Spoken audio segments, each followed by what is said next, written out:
Welcome back to my channel. आप सभी subscriber का जो मुझे लाइक करते हैं, जो मुझे कमेंट करते हैं, उन सब का बहुत बहुत बहुत धन्यवाद, दिल से बहुत धन्यवाद। चलिए आज हम समझते हैं कि बुद्धि क्या है, मन क्या है और चित्त क्या है। जब कोई इंसान जन्म लेता है तो वो अपने मूल स्वरूप में होता है। उसके बाद वो जहाँ पे जिस सोसाइटी में जन्म लेता है उसके अनुसार उसकी बुद्धि बन जाती है, उसका विवेक बन जाता है। और जो आप कहोगे यहाँ पे प्रश्न उठता है कि सबकी बुद्धि सब तरह की क्यों होती है, तो कुछ हमारा पूर्व जन्म का संस्कार होता है। उस पूर्व जन्म के संस्कार के कारण जो है सो हम उस बुद्धि को पिक करते हैं। जैसे हम मार्केट में सब्जी लेने जाते हैं और हमारे घर की जो ज़रूरत होती है उसी के अनुसार हम सब्जी लेते हैं, सारी सब्जियों को खरीद के नहीं लाते हैं। उसी तरह से हमारे चित्त के अंदर जो संस्कार पड़ी होती है उस संस्कार के आधार पे ही हम यहाँ की बुद्धि को पिक करते हैं। अब समझते हैं कि संसार में कितनी तरह की बुद्धियाँ हैं। संसार में जो है संसार जो है वो त्रिगुणी माया शक्ति से चल रही है और ये ब्रह्मांड के अंदर है। यहाँ पे ब्रह्मांड के अंदर कोई लाया नहीं है, ये भगवती माँ का माया है कि त्रिगुणी शक्ति के रूप में यहाँ पे पूरा ब्रह्मांड अपना काम कर रहा है। इसमें से त्रिगुणी माया कौन सी है, तो सत है, कि सत है, उसका रजो है और तमो है। तो जो सच्चित है, जो सत्यचित है वो जो है सो आपके अध्यात्म को बढ़ाता है।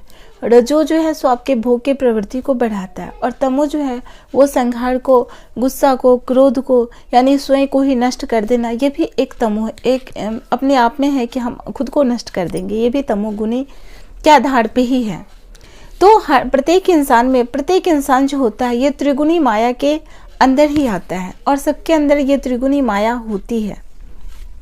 अब ये होता है कि किस में किसके अंदर कौन सी माया ज़्यादा है, तो किसी में सत की माया ज़्यादा होती है, फिर किसी में रजो की माया ज़्यादा होती है और किसी में तमो की ज़्यादा होती है।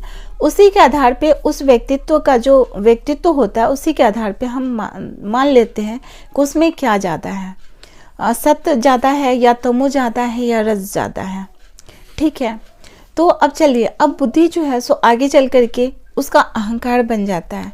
फिर वो दूसरों के साथ फाइट करने लगता है कि नहीं हम तो ये हैं। अब यहाँ पे अहंकार बन गया कि नहीं हम तो ये हैं और तुम हमसे नीचे और हम तुमसे ऊंचे हैं और हम तुमसे, ये जो भेदभाव होता है कि तुम दूसरे हो हम दूसरा है, ये जो भेदभाव होता है वो कहाँ से जन्म हुआ, तो बुद्धि से जन्म हुआ।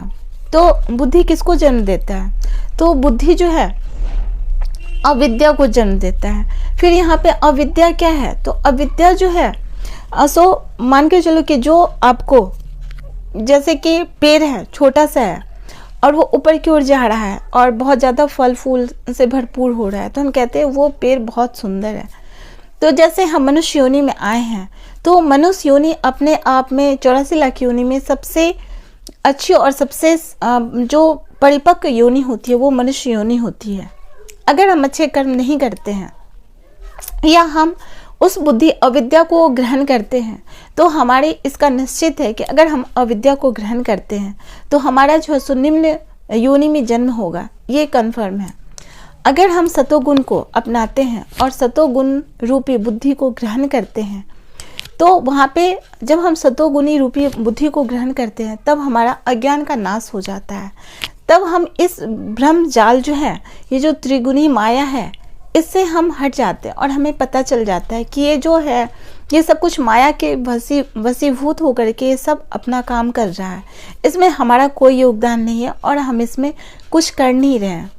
और जो हम कह रहे हैं इस चीज़ को समझना बहुत ही ज़्यादा आसान नहीं है, लेकिन फिर भी मैं समझाने की कोशिश करती हूँ और साधक इस चीज़ को अच्छे से समझ सकते हैं। अब यहाँ पे हमारा अब प्रश्न उठता है कि हमारा मन कैसे बनता है। तो जो बुद्धि को हमने, अब बुद्धि कैसे ग्रहण करते हैं, तो कोई सामान तो नहीं है कि हम बुद्धि को वहाँ से जा कर के गए और उठा लिए, ऐसी बात नहीं है।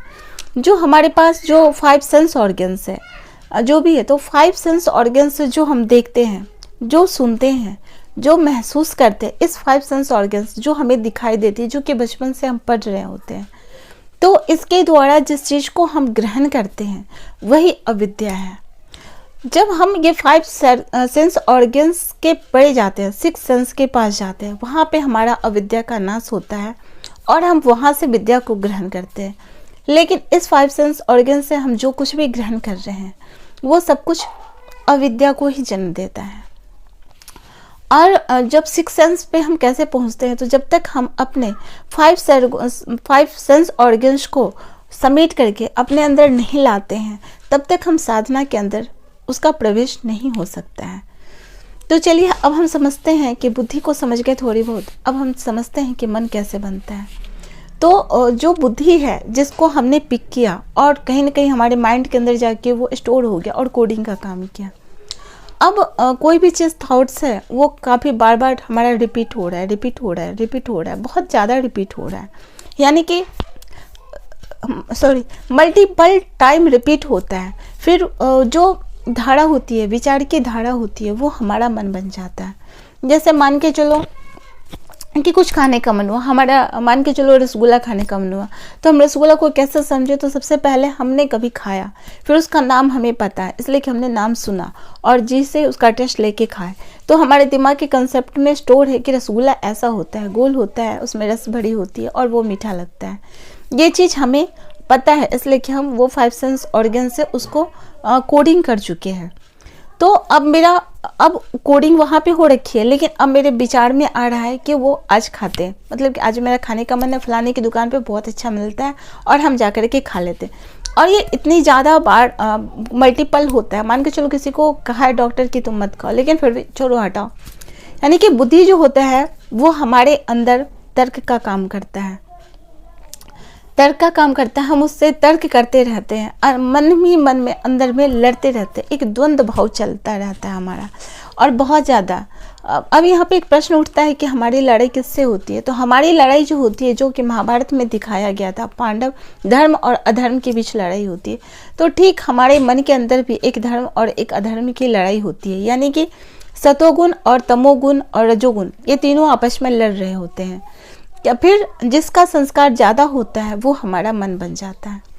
और चित्त क्या होता है, जितनी सारी चीज़ें, जैसे कि आपने अभी देखी कोई चीज़, जैसे अभी आप मुझको देख रहे हो तो आप कान से सुन भी रहे हो और ये कोडिंग की तरह आपके अंदर जा रहा है, कहीं ना कहीं रिस्टोर हो रहा है।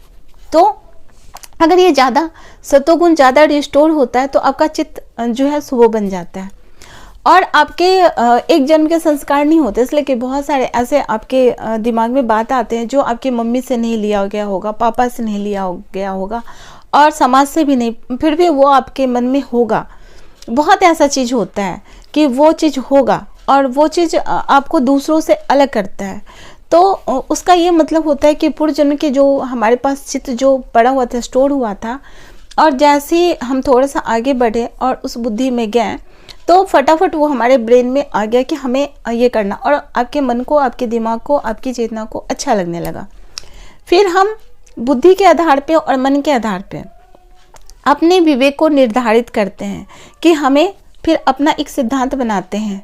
ये सब कुछ पिक हम कर लिए दुनिया से, उसके बाद हम अपने विवेक को एक देते हैं कि हाँ ठीक है तुम्हें ये करना है, एक सिद्धांत देते हैं अपने आप को कि तुम्हें ऐसे करना है, वहाँ नहीं जाना है, उससे नहीं बात करना है, ये करना है। ये सारा डिकोडिंग जो है सो हम अपने ब्रेन को, अब यहाँ पे हमारा विवेक होता है जो कि बुद्धि से परे होता है। वहाँ पे जैसे कि मान के चलो बहुत सारी चीज़ें ऐसी है जहाँ पे हमारा बुद्धि काम नहीं करता है।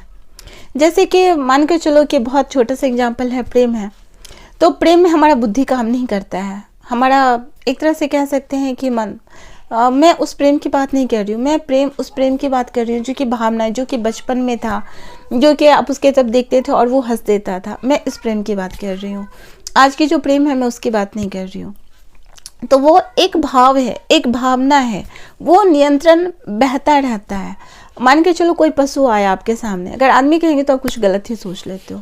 तो जैसे मान के चलो एक गाय आया और उसके प्रति हमने सोचा नहीं कि वहाँ पे हमारा बुद्धि कोई काम नहीं करता है कि वो गाय है, लाल है कि काली है कि हरी है कि ब्लू है। हमने अपने दिमाग को कोई उस पर कोई भी लोड नहीं दी, ना तो मन को कोई लोड दिया, कुछ नहीं दिया। बस वो आया और हम उसको थोड़ा सा देखें, ऑब्जर्व किए, उसकी आंखें सुंदर लग रही है, बस देखें और हमें हंसी आ गई। तो इसे कहते हैं प्रेम का भाव कहते हैं। तो इस प्रेम के भाव में जो है ना तो बुद्धि काम करती है, जिससे कि हमारा ये खुद, अब आप मन, बुद्धि और चित्त, इस तीनों चीज़ को थोड़ा बहुत समझ गए हो। तो इस तीनों चीज़ों से अगर आप पड़े जाते हो, या ये जो 5 सेंस ऑर्गन्स है इससे आप पड़े जाते हो, जब इन सारी चीज़ों को आप रोक देते हो, जब आप अपनी बुद्धि पे लगाम लगाते हो, जब आप अपने मन पे एक लगाम लगाते हो, जैसे कि घोड़ा है, 7 घोड़ा बोला गया है सूर्य भगवान का है, और सूर्य भगवान के पास शाबुक है, तो वो उसको गाइड करते हैं कि तुम्हें किधर जाना है, किधर नहीं जाना। उस तरह से हमारा जो चित्त है, हमारा जो मन है, हमारी जो बुद्धि, हमारा जो 5 सेंस ऑर्गन्स हैं, वो उस पे अब ये सोचना है कि क्या जो 5 सेंस ऑर्गन्स है वो हमें कंट्रोल कर रहा है या हम उसके कंट्रोल में हैं। मान कर चलो छोटी सी चीज़, कोई सीरियल देखता है, तो सीरियल देख रहा है और उसका मन कर रहा है कि हम सीरियल, मान के चलो कुछ टाइम में किसी ने आके न्यूज़ लगा दिया, लेकिन उसका मन अब सीरियल, अब आगे क्या होगा, अब आगे क्या होगा, यानी कि सीरियल ने उसको पकड़ रखा, उसने सीरियल को नहीं पकड़ा है, सीरियल ने उसको पकड़ रखा है। कोई दारू पीता है या कोई शराब पीता है, तो अब उसको पीने का टाइम हुआ तो अब सोचेगा कि हमें जाना है, कोई रोक रहा है, अब उसको समझ में नहीं आ रहा है, इसलिए कि अब वो इंसान जो होता है, वो इंसान अब शराब को नहीं पीता, शराब उसे पी रहा होता है। यानी कि अब शराब का कंट्रोलिंग पावर, अब इंसान का कंट्रोलिंग पावर उस शराब पे नहीं है, शराब का कंट्रोलिंग पावर इंसान पे है। हमें यही डिसाइड करना, और यही चीज़ हमें अध्यात्म सिखाता है। जैसे मान के चलो किसी को गुस्सा आया, मतलब कोई आप पे गुस्सा किया, कोई कारण नहीं था, यूं ही आप पे कोई गुस्सा कर दिया, और फिर आप भी जो है सो गुस्सा हो रहे हो, क्यों? तो सामने वाला आपको बता रहा था, यानी कि आपकी कंट्रोलिंग पावर क्या उसके हाथ में है। तो आपको ये समझना पड़ेगा कि आपकी कंट्रोलिंग पावर कहाँ पे है। अगर आप इन सारी चीज़ों को समझोगे, आप सोचोगे कि इन सारी चीज़ों को समझ करके मेरा क्या फ़ायदा है, बिल्कुल आपका फ़ायदा है। इसलिए कि जब आप इस चीज़ों को समझ सकते हो तो आप अपने इमोशन पे, जो आपका इमोशन है उस पे आप 100% कंट्रोल कर सकते हो, वो आपके कंट्रोल के अंदर होगा। आप क्या सोचते हो ये आपके कंट्रोल में है, आप क्या समझते हो ये आपके कंट्रोल में है, आप क्या देखना चाहते हो वो कंट्रोल में है।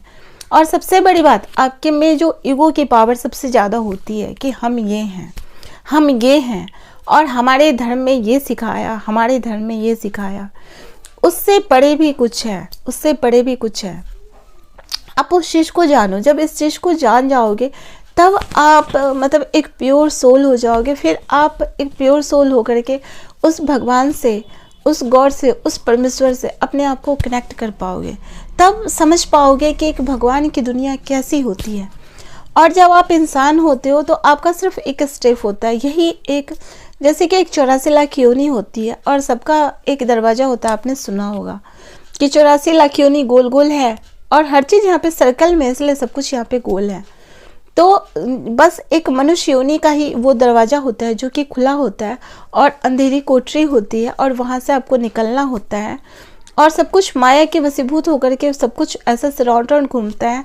और ये दरवाज़ा होता है जहाँ पे आपकी बुद्धि काम कर रही होती है, आपका विवेक काम कर रहा होता है, आपका चित्त काम कर रहा होता है, और यहाँ से आपको पासिंग मिलती है, एक पास मिलता है कि आप बाहर जा रहे हो या अंदर आ रहे हो। अगर उस माया के वशीभूत होकर के उसी माया में आप लिप्त हो जाते हो, उसी को अपना सब कुछ, यानी कि माया ने जो आपको समझाया कि आप ये हो, और अपने आप को आप वही समझ लेते हो, वही अपना नाम दे देते हो। मान के चलो किसी का नाम है राम, तो किसी ने अपने आप को राम का नाम दे दिया, किसी ने अपने आप को कि हम इस कास्ट में हैं तो हम ये हैं, या हमारा ये कर्तव्य, मतलब कि बहुत सारी चीज़ें हैं यहाँ पे, आप सबको पता है, उन सब का नाम दे दिया। तो आप उस चीज़ के साथ अपने आप को एक बाउंड्री में बांध देते हो। फिर जब आप अपने आप को बाउंड्री में बांधोगे तो फिर अपने आप को समझोगे कब। और ये अध्यात्म आपको सिखाता है, आपको खुद से मिलाता है, और जब आप खुद से मिलते हो तो आपके इमोशन, आपके इतना ज़्यादा प्रेम आपको समझ में आता है कि क्या है। चलो ठीक है, वीडियो थोड़ी सी लंबी हो गई, आपको अच्छा लगा हो तो प्लीज़ लाइक ज़रूर कीजिएगा, कमेंट कीजिएगा, सब्सक्राइब कीजिएगा, और इसी तरह मुझे प्यार दीजिएगा ताकि हम अच्छी अच्छी वीडियो आपके सामने ला सकें, और एक अच्छी, मतलब एक सही जानकारी जो है वो आप तक हम पहुंचा सकें। जो कि आप भटक रहे हो, बेवजह परेशान हो रहे हो, उस परेशानी से आप निकल सको और अपने आप को जान सको। Thank you all of you, thank you, सभी को धन्यवाद, बहुत बहुत धन्यवाद।